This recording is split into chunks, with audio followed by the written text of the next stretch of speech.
What's up, you guys? Quick little recap, man. So Undisputed dropped a hot fix for the patch. Yes, Undisputed last week dropped a patch. Also dropped some DLC, and they actually didn't have to, but they quickly turned around and dropped a hot fix for the patch. There's still some things going on that kind of make the game, that kind of hinder your fun in the game. The game is back to being fun, though. I did get to play last night on stream, and I had a pretty good experience. I didn't have anywhere near as many ghost punches, anywhere near as much lag and delay, especially with blocking. Whatever they did with blocking, keep that up, keep tweaking, and keep on improving the blocking mechanic as far as actually pressing the right trigger and your block coming up and your block being effective and your block not just breaking for no reason. Even though I had that situation happen last night, it happened because my guy was exhausted and I was trying to block without releasing the block. Kind of got caught up in the old way of playing the game, and they make you pay for that. So if you're walking around, if you're plotting around the ring, around your opponent, you're not in range, just have your block down, but have your finger on the trigger. It's actually quick enough to bring up before a punch lands on your face. There's still an issue that I'm having. I don't know if anybody's having this. Please tell me if you are.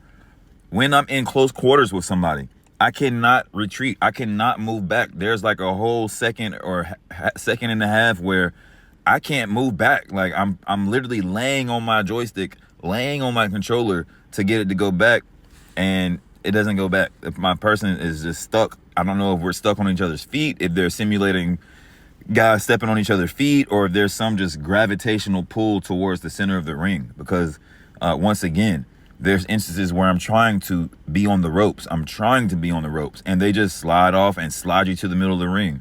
Any movement towards the middle of the ring is like fast forward to the point where, you try to take the half steps you used to be able to take. You used to not have to take full steps. You used to be able to take a half step and ease into range and be able to be a lot more precise about your range. But, it's not consistent anymore. Sometimes my guy just gallops to the middle of the ring. I have a brand new controller.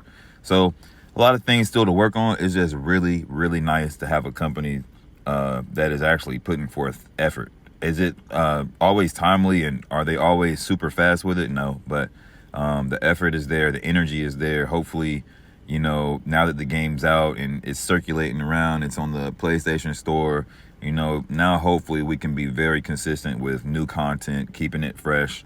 I like the few tweaks they did with career modes. Just make it more appeasing to the eye. Having your opponents age as they should age in real life is super key to being able to replay the mode, being able to import fighters into your custom roster. Career mode's not going to be what it can be until you can create the roster, till you can fully create the roster, meaning I can have a stable of created fighters. I can have 15 fighters that I created, and I can import them into my career. I can set their traits. I can set their tendencies, their AI tendencies. Like, that's when we are getting somewhere. That's when we are officially, when you can join gyms permanently or join gyms and move through different gyms, and it means a little bit more, and your friends can come join your gym and get a perk. Maybe your gym status, or the progression your gym has made, you can rent your gym out to a friend. You can rent a sparring session out to a friend, or they can pay to spar with you. There's promotion mode where you can own your own promotion. You can sign your friends can sign you.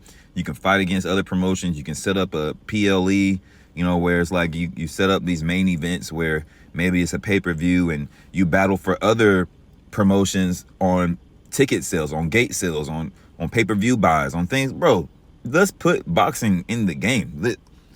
I get that you were just trying to get a game out first, and I love the respect they've shown to the sport, and how much they've done for the sport so far. It's just, in order to keep the people on the game, you have to include more that comes with boxing than just throwing the fist. You have to include the things that are going to immerse us into the lifestyle of a boxer, not just the boxing, but the lifestyle that a boxer lives, having to train, not just when you have a fight signed, but between fights you have to train. You have to stay on top of your nutrition and choose a diet, or hire a nutritionist, which could also be on the game. You can have a nutritionist that gives you boost when you need to get in shape really fast, or maybe you have a 6-week camp. Maybe you can sign that nutritionist and lose weight in the camp faster than the 10. I think it's the dietary change improves your fight readiness by 10. Maybe it can just do more. The things that we have, just make them do more. We want to see the cut man healing cuts. We want to see us dealing with that swelling in our corner, not just a guy saying random stuff in your corner, bro. Like, it has to be some movement. Every time I'm in the corner, all I see is this. 2 dudes doing this. I'm like, they don't do that on the stool every fight. They don't, bro. It's just a lot of little details. We have the foundation in the game. We got plenty in the game to build upon. At this point, it's just about building upon what you have, layering on more features on top of the features you have, meaning the things that you have in your career mode, you build upon those things. Don't worry about necessarily adding new stuff. I would concern more about building upon the things you have. How can we implement the prize fight mode into career mode? How can we bring together career mode and online multiplayer? And how can we make sure that when you make a fighter, you go through the career, there's a reason for you to come back with a new fighter.